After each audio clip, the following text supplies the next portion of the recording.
$1 միլիոն 1 միլիոն դոլար պատրաստ ենք ներդնել Մեղրու ազատ տնտեսական գոտու ենթակառուցվածքների շինարարության համար։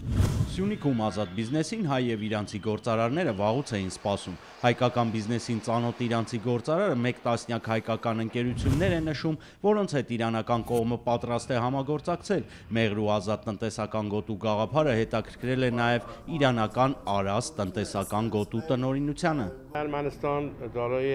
Հայաստանը հանքային պաշարներով հարուստ երկիր է։ Պատրաստ ենք հանքահումքի վերամշակման համատեղ ձեռնարկություններ հիմնել, ինչի փորձն Իրանում ունենք։ Իրանցի գործարարները կոնկրետ առաջարկներով են եկել Հայաստան գյուղատնտեսության սննդի վերամշակման համատեղ ընկերությունների միջոցով եվրասիական շուկա մուտքը հայ-իրանական $267 միլիոն շրջանառությունը մի քանի անգամ կավելացնի։ Համատեղ ընկերություններ կգործեն եւ իրանական եւ հայկական տնտեսական գոտիներում։ Մենք երբ որ